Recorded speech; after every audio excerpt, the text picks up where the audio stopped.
말씀 말라기 2장 1절에서 16절까지 말씀입니다. 봉독은 1절에서 9절까지 읽도록 하겠습니다. 너희 제사장들아, 이제 너희에게 이같이 명령하노라. 만군의 여호와가 이르노라. 너희가 만일 듣지 아니하며 마음에 두지 아니하여 내 이름을 영화롭게 하지 아니하면 내가 너희에게 저주를 내려 너희의 복을 저주하리라. 내가 이미 저주하였나니 이는 너희가 그것을 마음에 두지 아니하였습니다.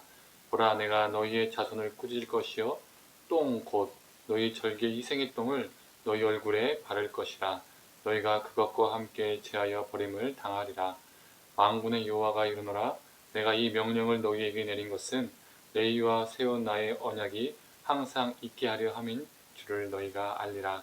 레위와 세운 나의 언약은 생명과 평강의 언약이라. 내가 이것을 그에게 준 것은 그로 경외하게 하려 함이라.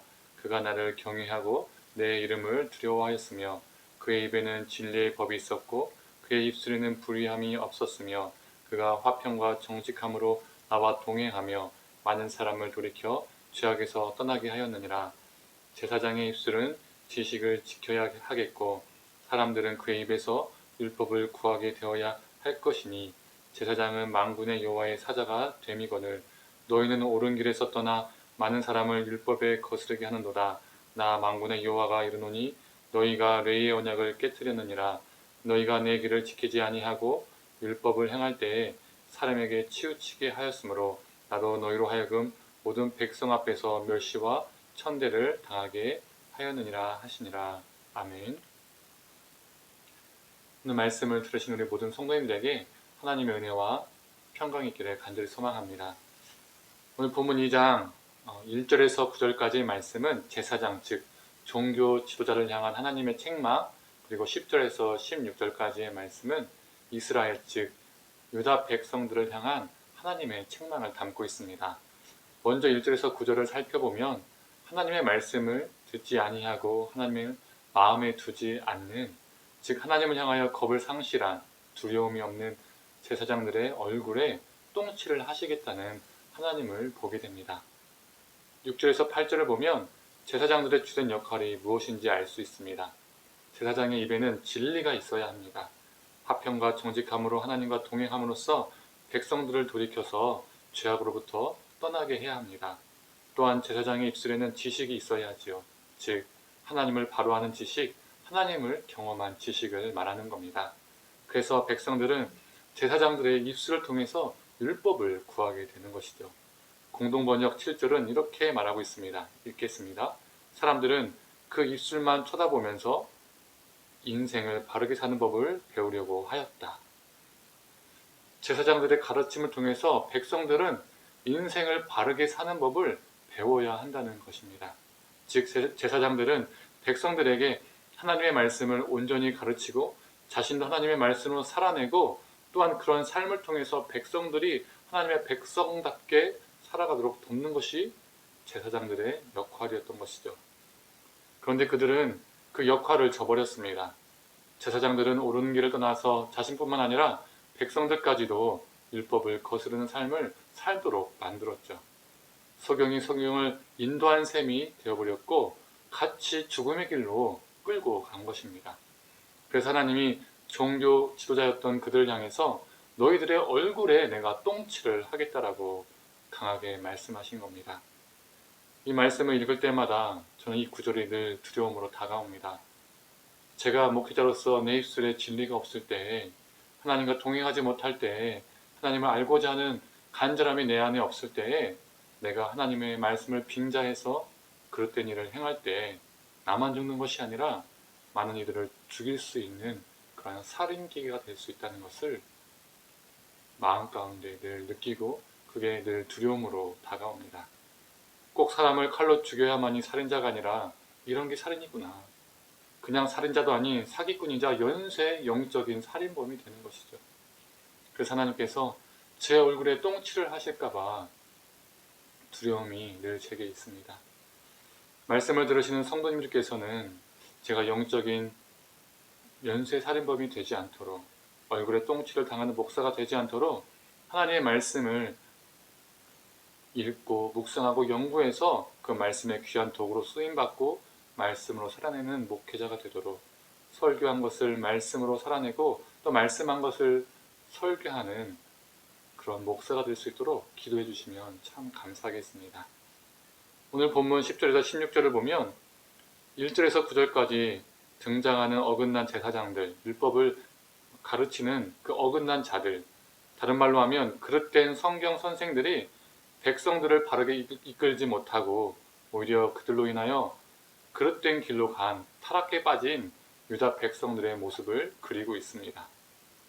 지난 아침 묵상 에스라 본문에서 얘기했듯이 이스라엘이 가나안 땅에 더 잘 정착하여서 더 나은 안락한 삶을 살기 위해서 그들은 이방 여인들과 결혼을 했었습니다. 그런데 그냥 결혼한 것이 아니라 오늘 본문을 보면 이방인과 결혼하기 위해서 자신과 이미 결혼한 이스라엘 아내를 학대하고 버렸다는 것이죠. 13절은 더 나은 삶을 살기 위해서 자신의 조강지처를 학대하고 버리는 잔인함까지 말해주고 있습니다. 보여주면서 하나님의 재단 앞에서는 그들이 어떻게 하고 있습니까? 눈물과 울음과 탄식을 하는 그들의 이선적인 신앙행위를 고발하는 것이죠. 자신의 조강지처를 버리고 제사를 지낼 때는 하나님의 재단 앞에서는 눈물을 흘리면서 탄식하는 그 모습, 가면을 쓴 모습이죠. 이처럼 어긋나고 그릇된 성경 선생으로 그 제사장들로 인하여 성경 선생으로 인하여 백성도 함께 어긋나는 그릇된 길로 가는 결과를 초래하게 됐습니다. 저는 그래서 이전부터 성도님들에게 종종 이런 말을 합니다. 그리고 청년들에게도 청년 사역했을 때도 이런 말을 종종 했었습니다. 믿는 자에게 세상에서 가장 큰 축복은, 가장 큰 복은 인생에서 좋은 성경 선생을 만나는 것이다. 사업이 잘 되고 재산이 빵빵하고 자녀들이 명문대 대기업에 들어가고 승진하고 승승장구하는 삶이 복된 것이 아니라 이것과는 비교할 수 없는, 그것들과는 비교할 수 없는 정말 큰 복 중에 하나가 내 인생에 있어서 좋은 성경 선생을 한 명이라도 만나는 것. 이처럼 큰 복은 없습니다. 내가 어떤 성경 선생을 만나냐에 따라서, 내가 누구를 성경 선생으로 삼느냐에 따라서 내 가치관이 180도 달라지고 내 인생이 내 인생의 방향이, 삶이 달라지기 때문입니다. 그럴 땐 성경 선생을 만나면 오늘 본문과 같이 되는 것입니다. 14절에 자신들의 예배를 받지 않으시는 하나님을 향하여 어찌 그러시냐고, 왜 우리를 예배를 받지 않으시냐고 반문하지요. 이게 무엇을 말해줍니까? 자신들이 저지른 죄악이 얼마나 잔인하고 큰지를 알지 못하는 겁니다. 자신의 조강지처를 버리고 하나님 앞에서 탄식과 눈물로써 거룩한 척하는 그 죄악을 모르는 거죠. 자신들의 죄악 때문에 하나님이 자신들의 예배를 받지 않으시는 건데 그 이유를 모르는 겁니다. 왜요? 바른 길을 가르쳐주는 선생이 없기 때문입니다. 그렇게 계속 사는 겁니다. 그러면서 종교적인 열정으로 열심히 계속 예배하는 것이죠. 눈물도 울음도 흘리고 말이죠. 그렇게 열심히 신앙생활을 하는 겁니다. 주님의 이름도 부르고 말이죠. 그런데 주님이 말씀하시죠. 신약 말씀을 인용하자면 주님이 이렇게 말씀하시는 겁니다. 난 네가 도무지 누구인지 알지 못하겠다. 이처럼 안타까운 삶도 없습니다. 주님의 이름으로 별별 것을 다 하며 살았는데 주님이 난 네가 도무지 누구인지 모르겠다라고 말씀하시면 이것처럼 서글픈 삶이 어디 있을까요? 저는 30대 중반에 좋은 성경 선생을 만났었습니다. 그 전까지는 제 목회의 목표는 담임 목사가 되는 것이었습니다.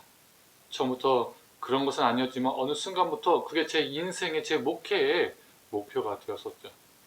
나름 대형교회에서 사역들을 했었고 또 사역하는 곳마다 나름 인정을 받았기 때문에 그곳에서 내가 무엇인가 잘하면 내 인생이 잘 풀리겠다라는 생각을 했던 것이죠. 나름 인정을 받고 사역을 하다 보니 성도님들이 어떤 포인트에서 좋아하는지를 알겠고 보이더라고요. 자연스럽게 제 마음에 드는 것은 이렇게 스펙을 잘 쌓아놓으면, 브랜드를 잘 유지하면 잘 되겠다라는 제 마음 가운데 그런 생각들이 깊게 크게 잡혔었습니다.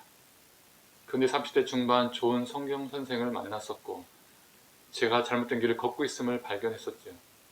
제가 이대로 가면 오늘 본문에 제 사장처럼 될 수 있겠음을, 인간적인 성공은 혹여 누릴 수 있겠으나 거룩하게 보이고 성도들은 그렇게 여기겠으나 말씀을 왜곡하고 성경과 하나님을 이용해서 제 배를 채우는 목회자, 그런 목회자, 성도들을 그릇된 길로 끌고 죽이는 자, 소경을 인도하는 그런 자가 될 수 있음을 깨닫게 되었었습니다.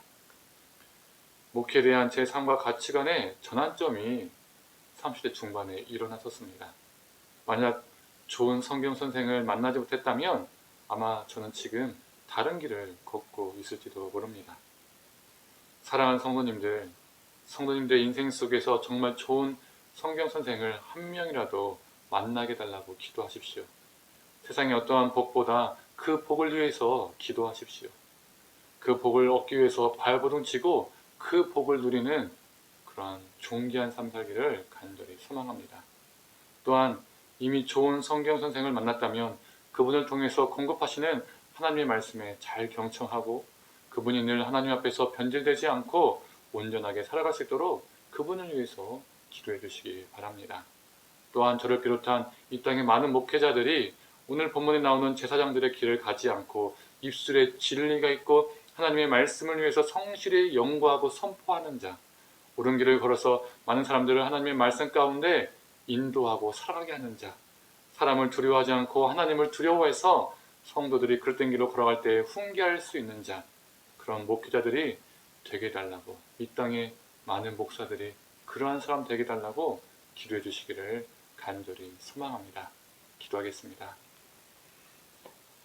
하나님, 제사장들과 또 제사장들의 죄악으로 인하여서 또 백성들의 죄악이 짙어짐을 오늘 본문을 통해서 보게 됩니다. 하나님, 이 말씀을 준비하고 묵상하며 연구할 때에 제 자신이 그러한 자가 될까봐 너무나 두려움이 있습니다. 하나님께서 제 얼굴에 똥칠을 하실까봐 두려움이 있습니다. 하나님, 내가 하나님 앞에서 변질되지 않게 하시고 하나님 앞에 늘 두려움으로 하나님의 말씀을 사모하며 설교한 것을 삶으로 살아내고 하나님 살아낸 것을 설교할 수 있는 그러한 목회자 되게 하여 주시옵소서. 또한 이 땅 가운데 많은 목사님들, 전사님들 기억하여 주셔서 하나님의 말씀을 두려움으로 하나님의 말씀을 따라 살아가고 소경을 인도하는 자가 아니라 정말 하나님 앞에 바로 서서 성도들을 바르게 이끌 수 있는 그러한 목회자들, 이 땅의 목사, 전도사를 되게 하여 주시옵소서.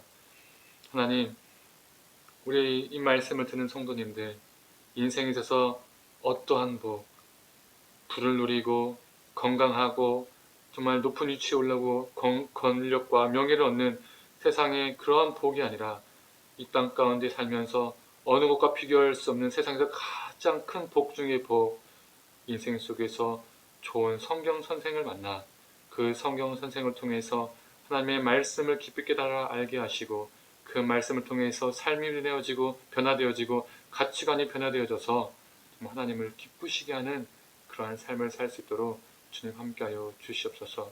그 큰 복을 누리는 우리 성도님들 되게 하여 주시옵소서. 감사드리며 사랑에 만나신 예수님의 이름으로 기도드립니다.